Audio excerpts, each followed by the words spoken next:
Well, Mark, this is unprecedented. That's why you've never seen anything like this before. It makes your stomach turn. It makes you nauseous because we are the city on the hill. We are the bright, shining light for the world to see. If we can't control our borders, no one else can. Here's the truth.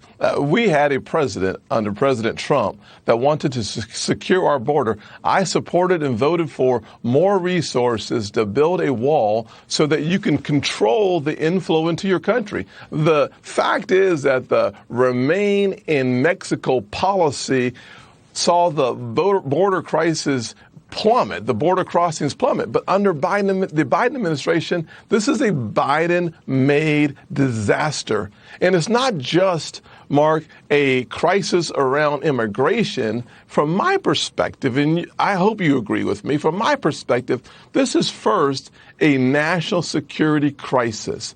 When you cannot control the flow over your border, you do not know who's coming in, what's coming in, and why it's coming in. If you cannot answer those three fundamental questions, you have a national security risk that is something you can't even measure. Second, we certainly have an illegal immigration crisis in this country brought to us by Biden saying, by default, the borders are open, come onto the border. The Haitians have said it.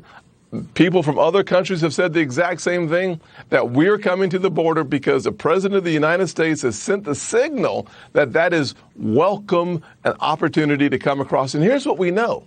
We know that when you have more than 1.3 million people illegally crossing your border, they're not assimilating, they're not acclimating, and frankly, they're actually not going to even show up for any of their hearings. That is more than problematic. That is more than concerning. That is a problem that we are going to have to get our arms around. And the best and fastest way to get our arms around that, of course, is to win elections. We have to change who's in charge of these decisions because the Biden administration, without any checks and balances through Congress, has literally opened the floodgates of our country. And frankly, you can look at the situation in Afghanistan and come to the same conclusion that when you watch planes leave the country without an appropriate vetting process, we have a border crisis on top of another border crisis. One border is the physical southern border. The other one is the imaginary air flights into our country that is also concerning as well. So we have to reward those who helped us, but vet every single person. The trust and verify is one component that is missing from this entire discussion. And the third crisis on our southern border is the humanitarian crisis. We are literally watching people come into this country that will be sold into sex slavery. Why? Because they thought the borders were open and they get here and they're used as physical bait. This is wrong. It is not who we are as Americans. And frankly, closing the border, taking down the sign open border will only save more lives in my estimation. And it will give us a chance to restore order on our southern border.